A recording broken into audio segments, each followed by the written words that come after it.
Do they ever say, are these clients happy?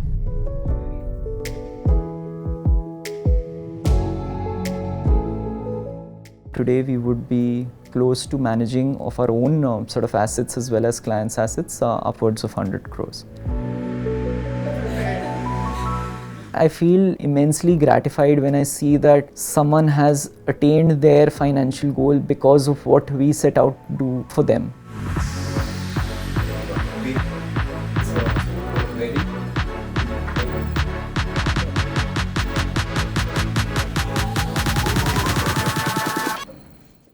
My name is Farhad Captain. So when I think about the word Fintegrity,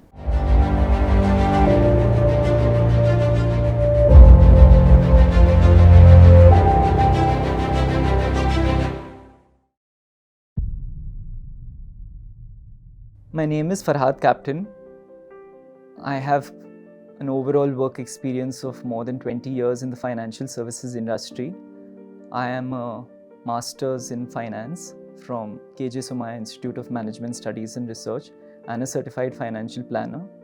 I was earlier a relationship manager or private banker at various organizations, and now I am a co-founder of a firm called Confiance Finvest, which is into providing investment and wealth management services to all clients. So I was born and brought up in a middle-class family in Delhi, and both my parents used to work extremely hard to make ends meet. And the most important part which I remember from my childhood is that I was not very good at my academics. I was below average, and I respected the fact though that both my parents were working extremely hard to provide me and my siblings a very good education. My grandfather played a very important role because whenever we were down here for holidays in Bombay, he used to work as an accountant in a large firm, and he had this book in which he would be writing down things meticulously, and very curiously I would as a kid look into the book and I would see that there were very neat tables and charts with dates, and then finally it dawned on me that this was basically a book of investments which he was maintaining for the entire family.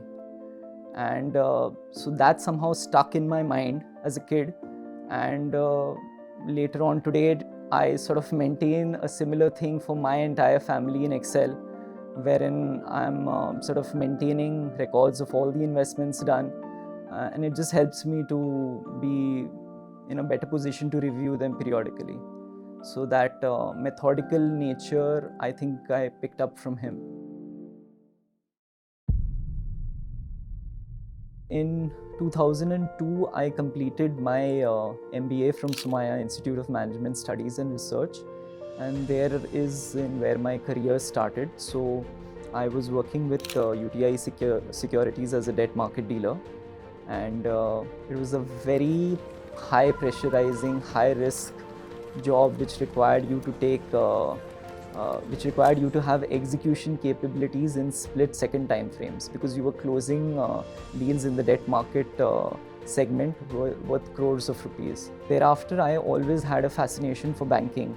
So post UTI Securities, I gave a written test, a group discussion, an interview, cleared all that, and joined IDBI Bank as an executive trainee. And here also I bumped into my life partner, Rochelle.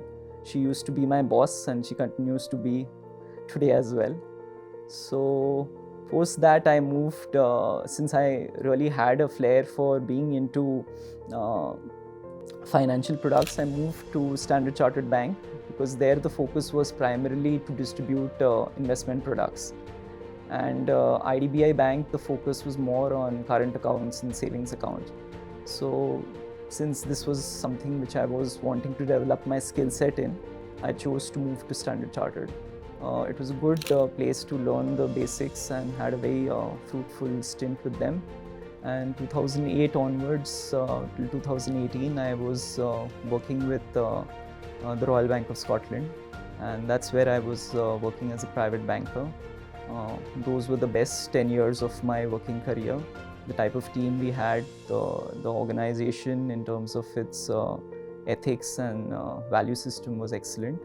post that I took up a role with Edelweiss, because they sort of had promised me sort of like a team role, and I was feeling that I needed to move out from an individual role and into a team role.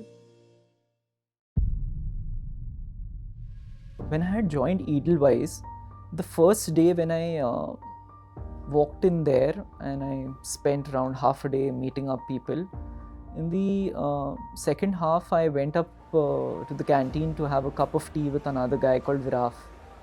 So he spent around half an hour with me and he told me, Farhad, what are your future plans? So I said, what do you mean? I just joined here, so plan to be here. So he said, Farhad, you aren't going to stick around in this organization for more than 2 years. So I looked at him and I said, this guy must be really out of his mind. He's barely knows me for half an hour and he's making such a huge prediction about my future. So I just sort of like dismissed the thought that this guy must be whatever, thinking what about me, I have no idea. And then suddenly, as things would turn, he just knew about the fact what that organization was all about because he had been there. He went on to share that he plans to start his entrepreneurial journey, and he was like a very big inspiration for me. So when he sort of laid out the fact that how he's planning to start and how he's sort of partnering up with the national distributor, I sort of followed suit with him going forward. Things didn't pan out too well for me there, and then I moved back to Standard Chartered Private Bank for a brief while before deciding to start on my own. So honestly, it was a little difficult initially because I could see that like certain things which this colleague of mine would communicate to clients were not the 100% truth. But since he was a senior person in the organization and I was a trainee in that sense, so I couldn't really voice out my sort of opinion in front of prospective clients. Having said that, he had a very aggressive sort of mindset in the manner in which he would be doing business. And I didn't believe that you needed to be aggressive to be good at sales. I just felt you had to be perseverant and you had to put all the facts in front of the clients and let the clients make their own decision. So that's a way I think I was different from what he was in that sense. But it was a good thing to learn how he went about, the manner in which he would like have a very cordial relationship with his clients, have a very genuine approach to understanding what their requirements were and then moving to close the deal. I believe in a good client experience. The organizations are just in an incessant race of garnering higher and higher AUM. So there was definitely a mismatch, and I could feel that I'm physically present here, but I'm sort of mentally not here. And that's when I decided to sort of move out and start something of my own. So that's when sort of Confiance was born. So Confiance basically means with full confidence, trust and integrity. These are the values I stand by. And my wife is the proprietor of this firm. We took she completed her AMFI certification. And initially we just said the whole idea was to onboard friends and family and try and make the business reach a level of sustenance. When you look at any of the clients which most organizations have, they're only talking about clients in terms of the assets they're managing or the revenue they generate. Do they ever say, are these clients happy? So I wanted to do something different which would make my clients happy. And for that was like, just second nature to me, because I just didn't know how to missell. I didn't know how to con my way into getting targets done. So I have always been like a very steady state person in terms of achieving my targets or my numbers. I was never like blowout outperformer in that sense, because I didn't want to do anything which was not right by my clients ever, even while I was working in any of these organizations. Confiance, initially the journey was like I said, we started off in the four walls of our home, and we continue to operate from our home. So we don't have an office yet, because most of our clients meet us either at their office or their residence, and at times we are very happy to host people over at our place. Coming more about Confiance, in the first year we ended up reaching an AUM of approximately, I think, 2 odd crores assets under management. We moved it up after a year to 6 crores. Then 2021 we had a huge jump, and it reached to around 25 odd crores, and that was the time I sort of moved out from Standard Chartered. And as we stand today, we would be close to managing of our own sort of assets as well as clients' assets, upwards of 100 crores. There were a lot of challenges. I'm someone who's used to a very structured way of work, like 9:30 to 6:30 sort of time frame. But what I very quickly realized was that clients are not going to work as per my sort of working hours. And there are times when, like, we've been working even on Saturdays and Sundays as late as 10, 11, 12 in the night, onboarding a client or having discussions with non-resident clients overseas, and trying to make them understand the value in our proposition. So one of the biggest challenges was structure went out of the window. What I gained was a lot of flexibility in terms of operating in the manner in which I believe would best suit our firm. And the other challenges were, I still believe that not having a space of my own from a work perspective is a challenge, but hopefully that is something we will be able to overcome in the near future. It's been such a peaceful and relaxed journey.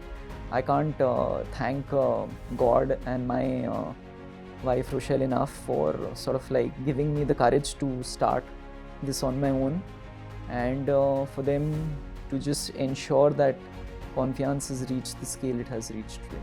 I have seen a lot of people after sort of in these last 2 years come up to me and sort of ask me how has the journey been like. And I can just tell a few things. The journey is not easy. The journey is filled with obstacles. Failure was, in my case, the stepping stone to success. Because when you fail at something, I failed at trying to deliver what my organization expected of me. But at the same time, it opened up another door for me. And the door which it opened took me to where I am. The most important thing I believe that is not about the fact what you are able to achieve in terms of numbers, in terms of the number of clients you have, or the revenue you are generating, or the AUM you've been able to amass over a period of time. It's whether you have been able to make a difference to people's financial lives. Are they able to meet their goals? And that gives me a lot of, a sense of gratitude. I feel immensely gratified when I see that someone has attained their financial goal because of what we set out to do for them. They are able to make better financial choices because of us being in their lives and giving them the right sort of guidance. Over the course of my working career, the two learnings which I had, which I feel could have helped me shape my career differently. One was not having the self-conviction to start earlier, the lack of self-belief. So that is those were my biggest sort of shortcomings, and so these are the two things. If I could go back in time and change, I would want to change these. So the learnings which I have from my life are that just operate with complete integrity and honesty. People are able to see the difference when you are acting in their best interests and when your interests are aligned with theirs. So my biggest strengths, which became a boon for my business, were these two values of mine, which were integrity and honesty. because they ultimately make people trust you and stay with you for the longer run. So when I think about the word fintegrity, I think the values of integrity and honesty. These values of integrity and honesty resonate deeply with me because they align with my beliefs about trustworthiness and authenticity. They inspire me to live a life guided by principles where I can be true to myself and others. Ultimately, these values shape not only who I am, but also the legacy which I plan to leave behind. Legacy of integrity in the face of adversity and a purpose of truthfulness in all my dealings.